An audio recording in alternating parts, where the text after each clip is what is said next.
जय हिंद दोस्तों। Gujarat defence academy में आपका हार्दिक स्वागत करता हूँ। आप आज मैं टोटल 30 प्रश्न की क्लास लेकर आया हूँ जो आर्मी एग्जाम में कई प्रश्न पेपर में पूछे गए हैं। आपने हमारी अगली क्लास तो देखी होगी।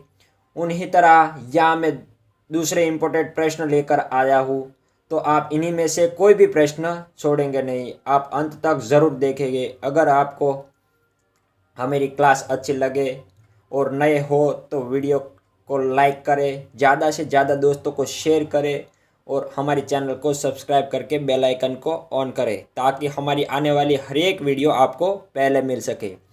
दोस्तों मैं बता दूं कि बार बार पूछे जाने वाले प्रश्न है। क्या है? बार बार पूछे जाने वाले प्रश्न है। टोटल प्रश्न की संख्या 30 है। कितने है? 30 है। और आपको इनमें से कितने सही करने हैं? 25 सही करने के हैं। कितने सही करने के हैं? 25 सही करने के हैं।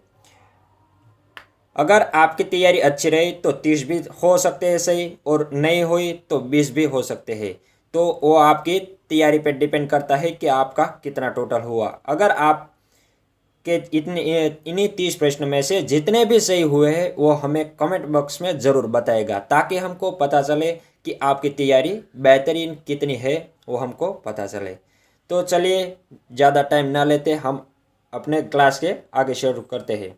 तो हमारा पहला प्रश्न सामने आ गया है कि भारत पर आक्रमण करने वाला पहला तुर्की शासक कौन था? भारत पर आक्रमण करने वाला पहला तुर्की शासक कौन था? तो वह मोहम्मद गजनवी है। हमारा आंसर रहेगा मोहम्मद गजनवी रहेगा। आगे बढ़ते हैं। दूसरा प्रश्न कि इल्तुतमिश की पुत्री का नाम क्या था? इल्तुतमिश की पुत्री का नाम क्या था? तो यह था रजिया सुल्तान नाम था। क्या था? रजिया सुल्तान नाम था। दिल्ली पर उन्हें 4 साल शासन किया था। कौन थी? रजिया सुल्तान, जो ने दिल्ली पर शासन किया था। तीसरा प्रश्न है कि लाहौर अधिवेशन में पूर्ण स्वराज की मांग किसने की थी? लाहौर अधिवेशन में पूर्ण स्वराज की मांग किसने की थी? तो यह दोस्तों जवाहरलाल नेहरू ने की थी। किसने की थी? जवाहरलाल नेहरू ने की थी। हमारा आंसर रहेगा। चौथा प्रश्न है कि 12 मार्च 1930 को गांधी जी ने कितने अनुयायियों के साथ साबरमती आश्रम से दांडी यात्रा आरंभ की थी? 12 मार्च 1930 को गांधी जी ने कितने अनुयायियों के साथ साबरमती आश्रम से दांडी यात्रा आरंभ की थी? तो यह 78 अनुयायी थे। कितने थे? 78 अनुयायी थे। हमारा आंसर रहेगा। अगला प्रश्न देखें कि तृतीय बौद्ध संगति किसने आयोजित करवाई थी? तृतीय बौद्ध संगति किसने आयोजित करवाई थी? तो यह हमारा आंसर रहेगा अशोक ने करवाई थी। किसने करवाई थी? अशोक ने करवाई थी दोस्तों। छठा प्रश्न है कि आमार सोनार बांग्ला गीत किस रचना किसने की थी? आमार सोनार बांग्ला गीत की रचना किसने की थी? तो यह रविंद्रनाथ टैगोर ने की थी। किसने की थी? रविंद्रनाथ टैगोर ने। हमारा आंसर रहेगा। सातवां प्रश्न, साबरमती नदी के किनारे साबरमती आश्रम की स्थापना किसने की थी? साबरमती नदी के किनारे साबरमती आश्रम की स्थापना किसने की थी? तो यह महात्मा गांधी ने की थी। किसने की थी? महात्मा गांधी ने की थी। हमारा आंसर रहेगा। और अब अगर आपको यह सवाल पूछा जाए कि साबरमती नदी के किनारे साबरमती आश्रम की स्थापना किस सन में हुई थी? तो यह हुई थी 1916 में की गई थी। कब की गई थी? 1916 में की गई थी। यह आपको याद रखने का है। आठवां प्रश्न, कार्तिक मास की अमावस्या में कौन सा त्योहार मनाया जाता है? कार्तिक मास की अमावस्या में कौन सा त्योहार मनाया जाता है? तो यह दीपावली मनाया जाता है। हमारा आंसर रहेगा दीपावली दोस्तों। आगे बढ़ते हैं कि बिना दुर्ग का एकमात्र सिंधु नगर कौन सा था? बिना दुर्ग का एकमात्र सिंधु नगर कौन सा था? तो यह कालीबंगा था। हमारा आंसर रहेगा, क्या रहेगा? कालीबंगा था। 10वां प्रश्न, भारत तक समुद्री मार्ग की खोज किसके द्वारा की गई थी? भारत तक समुद्री मार्ग की खोज किसके द्वारा की गई थी? तो यह पुर्तगालियों द्वारा की गई थी। हमारा आंसर रहेगा पुर्तगालियों। क्या रहेगा? पुर्तगालियों। 11वां प्रश्न कि अखिल भारतीय किसान सभा की अध्यक्षता किसने की थी? अखिल भारतीय किसान सभा की अध्यक्षता किसने की थी? तो यह स्वामी सहजानंद ने की थी। किसने की थी दोस्तों? स्वामी सहजानंद ने। 12वां प्रश्न कि दादा भाई नौरोजी द्वारा संपादित समाचार पत्र कौन सा था? दादा भाई नौरोजी द्वारा संपादित समाचार पत्र कौन सा था? तो यह राफ्त गुप्तार था। क्या था? राफ्त गुप्तार आंसर रहेगा हमारा। 13वां प्रश्न कि विश्व में नव जागरण की शुरुआत किस देश में हुई थी? विश्व में नव जागरण की शुरुआत किस देश में हुई थी? तो दोस्तों इटली देश में हुई थी। कहाँ हुई थी? इटली देश में शुरू हुई थी। हमारा आंसर रहेगा। 14वां प्रश्न कि भौगोलिक खोजों की दिशा में प्रथम प्रयास किस यूरोपीय देश का रहा था? भौगोलिक खोजों की दिशा में प्रथम प्रयास किस यूरोपीय देश का हुआ था? तो यह स्पेन का हुआ था। हमारा आंसर रहेगा स्पेन। 15वां प्रश्न कि किस व्यक्ति ने पूरे विश्व के समुद्री यात्रा की थी?